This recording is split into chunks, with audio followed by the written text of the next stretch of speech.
Janapriya upscale 2 BHK 45 lakhs, 3 BHK 60 lakhs మాత్రమే. సితారా సైనిక్పురి. పెద్ద గోరికి దండాలు చెప్పడానికి ఆ అమ్మాయి గోరిని అల్లుడు గోరిని దీవించడానికి వచ్చాను ద్వారా. చాలా సంతోషం పెంచాం ద్వారా. అంకుల్, ఈ ముడేమిటి?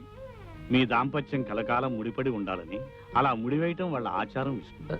అవును బాబు, ఈయన మాకు ఇల్లు కట్టించారు, బళ్ళు పెట్టించారు, దానాలు చేశారు, ధర్మాలు చేశారు. అందుకనే ఈయన మేము పెద్ద దొరగా ఎన్నుకున్నాం. ఈ కుటుంబంలో ఏ శుభకార్యం జరిగినా మేము వచ్చి దీవించడం ఆచారం బాబు. మిగతా కార్యక్రమాలు ఏమైనా ఉంటే త్వరగా కానిచ్చేదరా. అలాగే కానిచ్చేస్తాం దొరా. మీ జంట కిందకి దిగండి దొరా. కొండదేవరకు దండం, జిల్లేడు మల్లేడు తంగేడు తల్లికి దండం. పులి దొరా, ఈ కర్ర తీసుకో దొరా. అమ్మాయి గారి చేతి మీద చల్లగా ఒక దెబ్బ కొట్టు.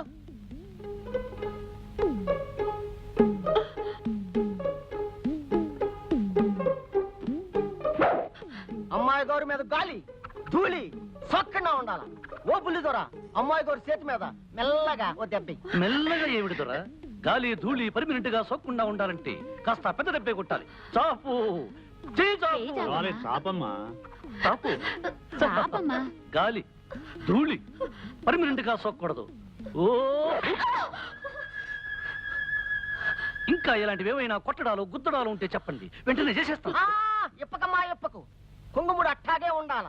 సంధ్యాల నల్ల పూసమ్మ గుడికాడకొచ్చి అమ్మోరు ముందు ముడి ఇప్పదీయాల. తప్పకుండా రావాలా, మది పెట్టుకోండి. వస్తాం దొరా, దండాలు దొరా.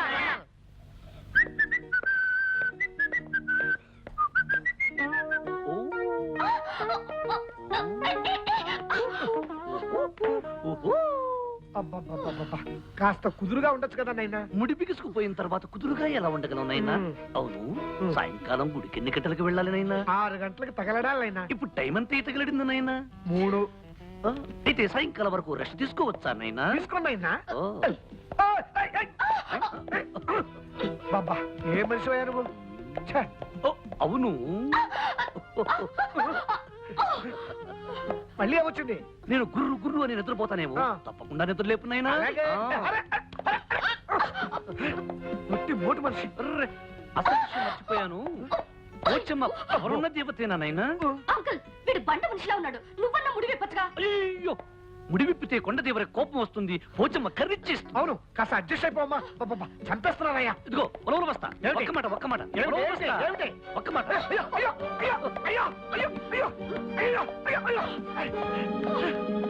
నీ ఇష్టం వచ్చిన డాన్స్ చేస్తావా? సాయంకాలం డబ్బుల కోసం వస్తావు కదా, అప్పుడు చెప్తా. ఏమిటి ఉలవలు బస్తా నువ్వు చెప్పేది?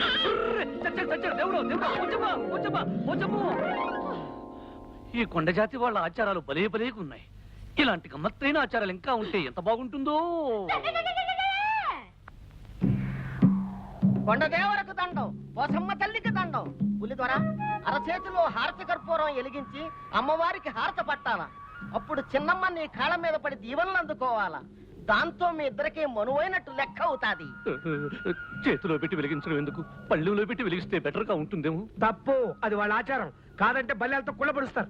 పట్టుతారా తల్లి, ఇవేం ఆచారాలు? అమ్మా పోచమ్మో.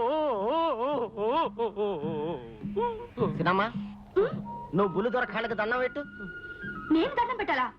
అవును తల్లి, నువ్వు దండం పెట్టి లేచే వరకు బుల్లి దొర హార తట్టుకుని అట్టాగే ఉండాలా.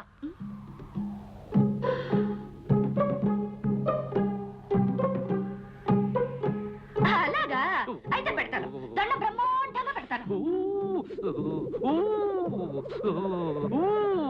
కింద కాలిపోతుంది, వదులు. పెట్టింది అన్నం చాలు, ఇక లేవమని చెప్పు లాయరు. కళ్యాణి, ఇక లేమ్మా. వదులు. అట్టా తొందరెట్టకూడదు. చిన్నమ్మ లేచిన తర్వాత కింద పడేయాలా. పోచమ్మ తల్లు.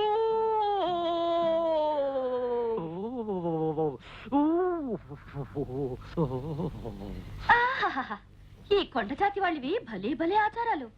ఇలాంటి సరదా అయిన ఆచారాలు ఇంకా ఉంటే ఎంత బాగుండేదో. బాగుంటుంది, ఎందుకు బాగోదు? నిన్ను ఇంతకింత ఏడిపిస్తాను, చూస్తుండు. చూస్తూనే ఉన్నానుగా. కాలుని చేత్తో కాలుని పిల్లిలో గిల్లుగిల్లో కొట్టుకుంటున్నావు. పిల్లి గిల్లి అన్నా ఉంటే ఒళ్ళు మండిపోతుంది. నోర్మి. నువ్వే నోర్మి. ఉడతలు పీకిన తోటి టెంక. నువ్వే పందులు నాకిన మామిడి టెంక. చింపిరి చింపాజీ. దుమ్మల తోలు గుండి. చెప్పులు గడిగే చప్పడి మొహం. ఆపుని జింగిలి పాక పింగిలి చిగిలి కంగిలి జాకర జిమ్మ. ఎంత పొడుగు తిట్టా? అదేం తిట్టా? ఇది కొండ జాతి వాళ్ళ బండబూతు చుట్టు. దీని అర్థం నీకు ఎవరికి చెప్పానంటే ఈ లైట్ ఉరేసుకుని చస్తా మంట. జాగ్రత్త జమ్మ పోచమ్మో. ఇల్లు నేను భుజాల మీదకి ఎక్కించుకుంటాను, జాగ్రత్తగా ఫోటోలు తీ. కమాన్ ఎక్కువ ఎక్కడా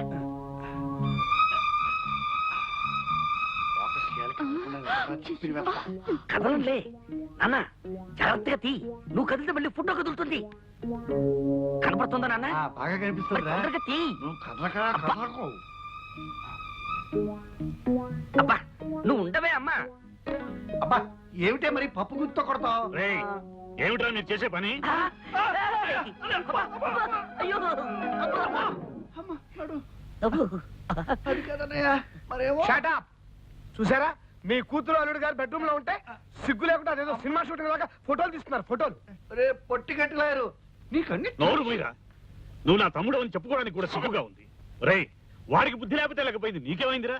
వాడి భుజాల మీదకి ఫోటోలు తీస్తావా? అన్నయ్య నేనేం చేయాలనుకున్నానంటే. చెయ్యి నరుమై. రేయ్, ఇక ముందు మీరెవరూ ఇంట్లో నా కళ్ళ ముందు కనిపించకూడదు. ఏ? ఆ పెరట్లో పడి చావండి. Get out, get out.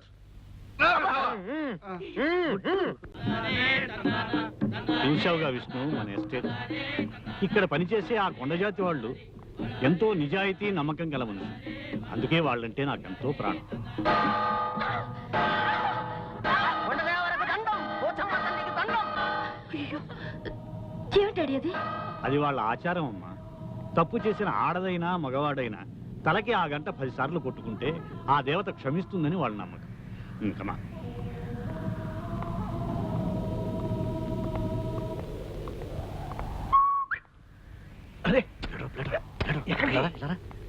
ఇదిగో ప్లేడరు, నువ్వు చెప్పినట్టు నేను బ్రహ్మాండంగా యాక్ట్ చేస్తాను కదా.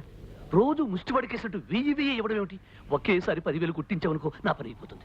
కొట్టించదు కాక కొట్టించను, కావాలంటే ఆ గంట కేసు నీ తల కొట్టిస్తాను. అయితే ఒకేసారి 10,000 లంపుగా ఇవ్వనైనా? ఇవ్వన్నైనా చూద్దాం నైనా. చూసుకోనైనా. ఎలా సంపాదిస్తానో చూసుకోనైనా.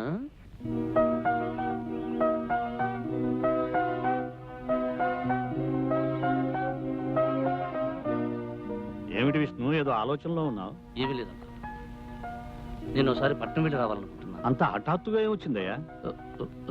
నాది లైఫ్ అండ్ డెత్ సమస్య అంకుల్. చిన్నప్పటి నుంచి నన్ను పెంచి పెద్ద చేసిన మా మేనమామ కూతురు పెళ్లి కూతురిందట. అర్జెంటుగా 15,000 రూపాయలు కావాలంటూ ఆయన దీనంగా ఉత్తరం రాశాడు. నేను వెంటనే పట్నం వెళ్ళి బ్యాంకు నుంచి డ్రా చేసి ఇవ్వాలి. ఈ మాత్రానికి నువ్వు పట్నం వెళ్ళటం దేనికయ్యా? ఆ డబ్బేదో నేనే ఇస్తానుగా. ఏమిటి మీకు మేనమావా? ఎవరండి ఆయన? అదే మన పెళ్లిలో మహాలక్ష్మిలా ఉన్నవని నీ బుక్కిళ్ళాడే ఆయన. అంకుల్, మీరిచ్చే డబ్బుకి చెక్ రాసి ఇచ్చేస్తాను. నేను ఇచ్చేది మీ డబ్బే కదటయ్యా. రారా లోపలికి రా. చూసావా ఎలా కుట్టిన మీ నాలుగు మస్కా. 15,000. పిన్ని పిన్ని, లాయర్ అంకుల్ అక్కడ. నాకేం తెలుసు ఆయన గారు ఎక్కడ తిరుగుతున్నారో? మై గాడ్, సమయం తనలేకపోయాడే. విష్ణు, వస్తున్నాను అంకుల్. ఇవ్వనయ్యా 20,000. 20,000? పై 5,000 వాళ్ళకి ఏమైనా ఖర్చులకు పనికొస్తాయిగా. Thank you uncle. అయితే నేను వెంటనే బ్యాంక్ వెళ్ళి డీడీ పంపించేస్తాను. ఏమండి, లాయర్ అంకుల్ వచ్చాక మీ ఇద్దరు కలిసి వెళ్ళొచ్చుగా? అది కాదు కళ్యాణి, మీ లాయర్ అంకుల్ వచ్చేంత వరకు అయితే బ్యాంకు మూసేయచ్చు, అవతల అర్ధాంతరంగా పెళ్లి ఆగిపోవచ్చు. నిజమేనమ్మా, నువ్వు పద విష్ణు. అలాగే. డబ్బు తీసుకుని ఎక్కడికి బయలుదేరా? మన విష్ణు మేనమామ కూతురు పెళ్లికి డబ్బు అవసరమని ఉత్తరం వచ్చిందట. నేనే ఇచ్చాను. బ్యాంక్ వెళ్ళి వస్తాను అంకుల్. విష్ణు, అయ్యయ్యయ్య విష్ణు, నా గొప్ప మనసు నువ్వు అర్థం చేసుకోలేదయ్యా. నీకు సర్ప్రైజ్ ఇద్దామని నీకు ఉత్తరం వచ్చిన సంగతి తెలియగానే నీకు తెలియకుండా మీ మామకి డబ్బు పంపించేసి వస్తున్నా. మా మామయ్యకు నువ్వు డబ్బు పంపించేసావా? మరి అడ్రస్ ఉన్నాయన్నా? అదే ఉత్తరంలో ఎడం పక్కన ఎర్రంకుతో రాసి ఉంది నాయనా. ఓహో, మరి అకౌంట్ నెంబర్ ఉన్నాయనా? అది కుడి పక్కన నల్లింకుతో రాసి ఉంది నాయనా. మరి డబ్బు చేరిపోయి ఉంటుందంటావా నైను? తప్పకుండా చేరిపోయి ఉంటుంది. డాడీ, ఈ డబ్బు తీసుకెళ్లి లోపల పెట్టండి. లోపల పెట్టేయండి. అందరి అవసరాలు తెలుసుకుని అడగకుండానే సహాయం చేస్తాడు మా ఆనందరావు. ఇప్పుడు తృప్తిగా ఉందా విష్ణు? పరమ భయంకరమైన తృప్తిగా ఉంది. నా నోటి దగ్గర కూడా తీసేసావు తెలుసా? నాది లైఫ్ అండ్ డెత్ సమస్య. లైఫ్ అండ్ డెత్ సమస్య. దొంగ నేనుగా దొంగ, ఈ ఉలవల బస్తా దొంగ, అంతకంటే పెద్ద దొంగ నువ్వు. చెప్పా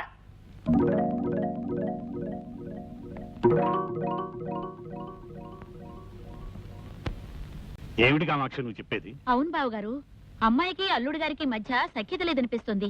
రోజు రాత్రి గదిలో గొడవలు పడుతున్నారు. అర్థం లేకుండా మాట్లాడకు. వాళ్ళు గొడవలు పడాల్సిన అవసరం ఉంది. అవును పెదనాన్న, రాత్రిళ్ళు కళ్యాణక్క బావ తిట్టుకుంటున్నారు. మా మాట మీద మీకు నమ్మకం లేదంటే రాత్రి గది దగ్గరికి వెళ్ళి మీరే వినండి.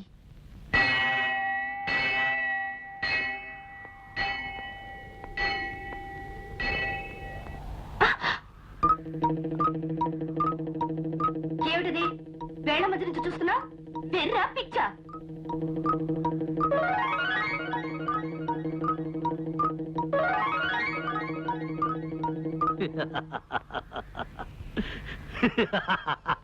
బేసిక్ గానే నీకు పిచ్చి. ఈ కొండగాలికి నీ పిచ్చి కాస్త రెచ్చిపోయినట్లుంది. పిచ్చి నాకు కాదే, ఆ చెట్టు కింద లాయర్ గాడికి నీ బాబుకిను. చిదిగో, మా డాడీని ఏమని అన్నావంటే నేను ఊరుకోను. ఆ? చిడియట్ రాస్కెల్ ఫూల్. ఏమిటి ఏమిటి ఏమిటి గొడవ పడుతున్నారు? గొడవేం కాదు నాయనా, నీకున్న పేర్లన్నీ ఆవిడ గారు వరుసగా చెబుతున్నారు. నువ్వు ఫూల్ వట, ఇడియట్ వట, రాస్కిల్ వట, నాస్టీ ఫెలో వట. అవునైనా నేను ఫూల్నే, ఇడియట్నే, రాస్కేల్నే, పరమ సుంఠనే, దరిద్ర దామోదరుణ్ణే. లేకపోతే ఇంత బుద్ధి తక్కువ పథకం నేను ఎందుకు వేస్తాను? నాయనా బాబు, నా పాలిట భగవంతుడా, నాకు చిన్న ఉపకారం చేసి పెడతావా? నాటకానికి తోడు ఉపకారం కూడా చేయాలంటే టింగ్ టింగ్ ఎక్స్ట్రా అవుతుందన్నయ్యనా. ఇస్తా బాబు, నా ఆస్తి పాస్తులన్నీ రాసిస్తా. నువ్వు ఓ పని చేయి, నా పీకి బిస్కెట్ అంతే. బాబు, నాకు సంబంధం లేకపోయినా అవసరం లేకపోయినా నీకు డబ్బిచ్చి ఈ నాటకం ఎందుకు ఆడిస్తున్నానో తెలుసా? అనారోగ్యంతో బాధపడుతున్న ఆ మంచి మనిషి ఆఖరి రోజుల్లో ఆనందంగా గడపాలనే ఆశతో నాయనా. ఏమిటంత పెద్ద పెద్ద డైలాగులు వాడుతున్నావు? అసలు ఇప్పుడు ఏం జరిగిందని? ఏం జరిగిందా? మీ ఇద్దరు గండు పిల్లలా పోటాడుకుంటున్నారని ఆయనకి తెలిసిపోయింది. అంకుల్, అవునమ్మా, ఆ పురుషోత్తం గారి కుటుంబం మీ గురించి పోలీసు కుక్కలాగా తిరిగి కూపీలాగి మీ డాడీకి చెప్పేశారు. మిమ్మల్ని చెక్ చేయడానికి మీ డాడీ రాత్రి మీ గద్దె దగ్గర రావచ్చు. ఈ గండం గడవడానికి ఒకటే దారి ఉంది. ఏమిటిది? ఆ గాడిది కూడా చెప్పు. ఆ రాక్షసికి చెప్పావుగా? అయ్యో,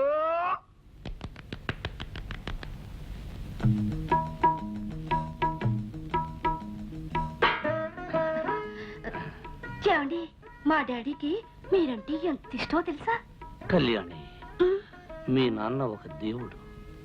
ఆ దేవుడున్న ఈ దేవాలయంలో నేను అర్చకుడు లాంటి అల్లుణ్ణి. నన్ను పువ్వుల్లో పెట్టి చూసుకుని నీలాంటి భార్య దొరకడం డజన జన్మలుగా నేను చేసుకున్న పుణ్యఫలం. జన్మ జన్మలకి మీ పాదాల దగ్గర ఇంత చోటు దొరకాలని ఆ దేవుని కోరుకుంటున్నాను. ఇలా ఎన్ని మరపురాని కాయాలు చేస్తావు కళ్యాణి. అబ్బా, ఎంత మూడు సరసం.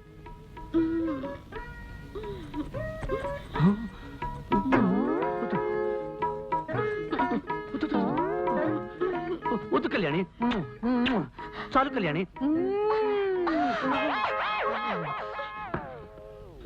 నా ప్రాణానికి ప్రాణంగా నిలిచిపోయిన నిన్ను ఊపిరాడకుండా ఉక్కిరి బిక్కిరి చేసి నా గుండెల మీద నిద్రపోయేటట్టు చేస్తాను కళ్యాణి.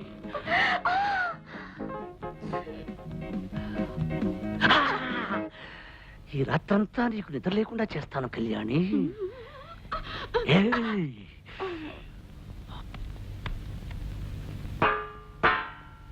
అంకుల్ చలే గయి. కత్తిరితో కత్తిరించాలని చూస్తావా బ్రహ్మరాక్షసి? ఇదిగో, మళ్ళీ నన్ను రాక్షసన అంటే నీ పళ్ళు రాలగొడతాను. నోరు మూసుకుని ఆ మూలకెళ్ళి పడుకోలేవు తంత. నువ్వే మూసుకో, ఎక్కడ పడుకోవాలో నాకు తెలుసు. అది సరేగాని ఆనంద్, అల్లుడు గారు అమ్మాయి అంతవరకు అంత ప్రేమగా మాట్లాడుకుని హఠాత్తుగా తిట్టుకోవటం మొదలెట్టారేమిటయ్యా? అదే బాబాయ్ గారు అసలైన ప్రేమంటేను. ఇలాంటి జంటల్ని నేను ఎంతమంది చూడలేదు. కాసేపు పోటాడుకుంటారు, కాసేపు గుద్దుకుంటుంటారు. చిన్న వయసు కదండి. ఇలాంటి పంతాలు పట్టింపులు సరసాలు విరసాలు చాలా సహజం అండి. అంతేనంటావా? అంతే అంతే. బాబాయ్ గారు అటు చూడండి, ఎవరు లేరు కదా అని సినిమాలో హీరో హీరోయిన్ లాగా వాళ్ళిద్దరూ ఎలా ఆనందంగా గెంతులిస్తున్నారు. అంకల్, భోజనానికి రండి. అన్నట్టు ఆ గాడిదని కూడా మింగడానికి రమ్మని. భగవంతుడా, ఈ పిల్ల తిట్లు విని 10 రోజుల్లో వాడు పారిపోకుండా చూడు. ఇదేమిటి ప్రసాదమా? కాదు, ఈ పూట మీ భోజనం. ఇంత కొంచెమా? నేను పాకే రోజుల్లో కూడా ఫుల్ మీల్స్ తినేవాడిని. అందుకే మీకు కొలెస్ట్రాల్ ఎక్కువైంది. దగ్గరుండి తక్కువ తినిపించమని డాక్టర్ గారు చెప్పారు కదండి. ఏ డాక్టర్? అలా తెలియనట్టు మాట్లాడితేనేమిటండి? పెళ్ళయ్యాక మనం మీ డాక్టర్ ఫ్రెండ్ ఇంటికి వెళ్ళినప్పుడు ఆయన ఏం చెప్పారు? మిమ్మల్ని డైటింగ్ చేయమని చెప్పారు కదా, వెంటనే మర్చిపోతారేమిటండి? ఇది డైటింగ్ లో లేదు, ఉపవాసంలో ఉంది. నిజమేనమ్మా, మరీ కొంచెం అన్నం తిని ఎలా ఉండగలడమ్మా? మీరు ఊరుకోండి. నా భర్త ఆరోగ్యం మంచి చెడ్డ అన్ని నేనే చూసుకోవాలి కదా. అది కాదు కళ్యాణి, అర్ధరాత్రి ఆకలేసి హరేమంటే ఆ ఎందుకు ఆకలిస్తుంది? ఫస్ట్ క్లాస్ విటమిన్స్ కలిపిన జ్యూస్ తయారు చేశాను. ఓ జ్యూస్ ఉందా? బతికించావు. వీళ్ళు తొందరగా పట్ట. విష్ణు, నీ ఆరోగ్యాన్ని ఇంతలా చూసుకునే భార్య దొరకటం నిజంగా నీ అదృష్టమే. మరి ఎవరు అనుకున్నావో షీఈ్ మై డాటర్. ఆహా, అన్నం కొంచెం పెట్టినా కొంచెం జ్యూస్ తీసుకొచ్చావు. థ్యాంక్స్. తాగండి. 20 పచ్చి కోకలు కలిపిండి తయారు చేశాను. నాకొద్దు అంకుల్. నో విష్ణు, తాగు. It's as good as medicine. అందులో ఐరన్ కంటెంట్ ఉంది, తాగేయ్. ఐరన్ ఉందా? అయితే నువ్వు తాగు. చూడండి డాడీ, తాగమని చెప్పండి. విష్ణు, కమాన్. నాకొద్దు అంకుల్. ఏం పర్వాలేదు, నేను చెప్తున్నాగా, తాగు. నాకొద్దు.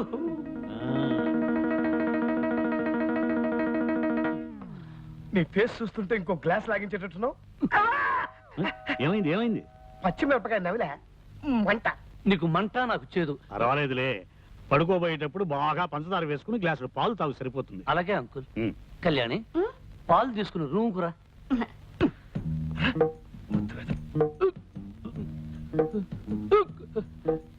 ఏమే, నన్ను పస్తు నుంచి హింసించాలనుకుంటున్నావా? నా కాకరకాయ రసం ఇచ్చి కడుపులో తిప్పేటట్టు చేస్తావా? నాకు లైఫ్ అండ్ డెత్ సమస్య ఉండేలా వచ్చాను గానీ, లేకపోతే నిన్ను ఆ చెట్టు కింద లాయర్ గాని నా కాళ్ళ మీద పడేటట్టు చేసి కాకరకాయ కరకరకరకర నమిలేటట్టు చేసేవాడిని. ఇదిగో, నన్ను ఏవే పోవే రావే ఓసే అని పిలవద్దు చెప్పానా లేదా? ఓ, నువ్వు కుంకుడుగాయ రసాలు మిరియాల కషాయాలు ఇస్తుంటే నిన్ను మర్యాదగా పిలవ. కళ్యాణి, ఇదిగో, అత్తగారు నా కోసం పాలు తెచ్చినట్టుంది, పోయి తే తే తే.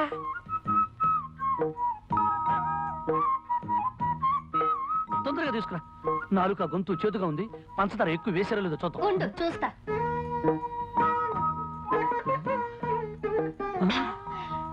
పంచదార సరిగ్గా సరిపోయింది. ఆహా, గేదె కుడితే తగినట్టు ఏం తగేవే. కుళ్ళిపోయిన ఉల్లిపాయ మొహం. నీదే అరిగిపోయిన పచ్చడి పండ మోహం. పోవే, దోమల వాళ్ళని జీడిపాకం ముద్ద. జింగిరి బింగిరి బొంగిరి టక్కరి లట్ట. ఏమిటి అంత పొడవుగా ఉంది? ఇంకా చాలా పొడుగుంది. దీనికి అర్థం చెప్తే నీ ప్యాంట్ ఫ్యాన్ కి బిగించి ఊరేసుకుని చస్తావు. ఇదిగో, నువ్వేం తిట్టినా భరించి కూర్చోడానికి నేను లంగా ఓణి వేసుకుని కూర్చోలేదు. దెబ్బకు దెబ్బ, వేటుకు వేటు. నిరసన దాకనే తర్వాత చెప్తాను. పని వచ్చమ్మతల్లో. మిస్టర్ లాయర్, నాతో ఏదో ముఖ్యమైన విషయం మాట్లాడాలని అర్జెంటుగా రమ్మని కబురు చేశారు. ఏమిటా ముఖ్యమైన విషయం? చూడండి రంగారావు గారు, విష్ణు కేవలం ఒక నేరస్తుడుగానే మీకు తెలుసు. కానీ విష్ణు మాకేమిటో మీకు తెలియదు. కేవలం ఒక నాటకం ఆడటానికి మా ఇంటికి తీసుకొచ్చిన విష్ణు అతని మంచితనంతో, నిజాయితీతో, వ్యక్తిత్వంతో మా అందరి గుండెల్లో నిండిపోయాడు. ఇప్పుడు మీరు అతని ఉరి పేరుతో తీసుకెళ్తే మీరు మా అందరి గుండెలు బద్దలు కొట్టిన వాళ్ళు అవుతారు. మా అందరి మనసులో మంటలు పెట్టిన వాళ్ళు అవుతారు. అందుకే అలా జరగకూడదని మిమ్మల్ని చంపాలనుకుంటున్నాను. Lawyer, what is this? ఏమిటి మీరు చేస్తున్నారు? ఎస్, ఇది మీ రివాల్వర్. మీకు తెలియకుండా తీశాను. మిమ్మల్ని చంపితే మా విష్ణుని కాపాడుకోవచ్చు. అతన్ని బతికించుకుంటానికి నేను హంతకుండా పర్వాలేదు. లాయర్, కాకి బట్టలకు కట్టుబడి వృత్తి ధర్మానికి తల వంచి విష్ణువుని తీసుకెళ్ళడానికి వచ్చాను. నిజానికి ఈ వృత్తి చేస్తున్నందుకు నాలో నేను ఎంత కుమిలిపోతున్నానో మీకు తెలియదు. విష్ణువుని మీకంటే ఎక్కువగా నా కన్న కొడుకులాగా అభిమానించాను. అతని ప్రేమను ఆశీర్వదించి దగ్గరుండి పెళ్లి చేశాను. అతని ఆఖరి కోరిక నెరవేరాలని ఆశించాను. అతని నాటకం పూర్తయ్యే వరకు అనుమతి అడిగితే ఇచ్చాను. కన్నీళ్లను దాచుకుని, కఠినత్వాన్ని మొహాన పూసుకుని విష్ణువుని తీసుకువెళ్ళటానికి వచ్చిన నన్ను చంపాలనుకుంటే చంపు. కానీ చట్టం మాత్రం అతన్ని వదలదు. నువ్వు నేనే కాదు, ఎవరు కాదన్నా సరే చట్టం అతన్ని ఉరికమ్మానికి ఎక్కించి తీరుతుంది. చంపు. కమా, షూట్ మీ.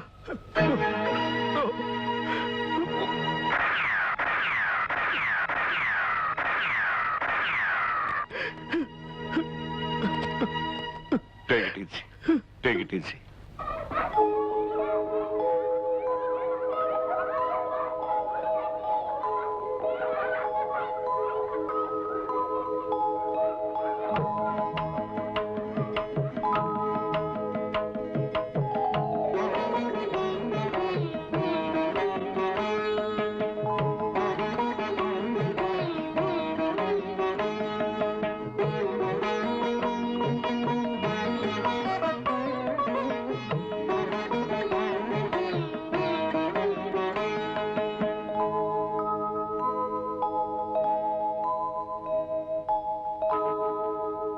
కళ్యాణి, బాబు నెల్లపిల్లాడిగా ఉన్నప్పుడు రేవతి వీణ్ణి ఒళ్ళో పెట్టుకుని వీడి భవిష్యత్తు గురించి ఎన్ని కలలు కనేదో, వీణ్ణి ఎంతో గొప్పవాణ్ణి చేయాలని, ఎంతో ఉన్నతంగా తీర్చిదిద్దాలని, 10 మందిలో పేరు ప్రఖ్యాతులు తెచ్చుకునే వాళ్ళ చేయాలని తన మూగ భాషలో నాకు తెలియచెప్పేది.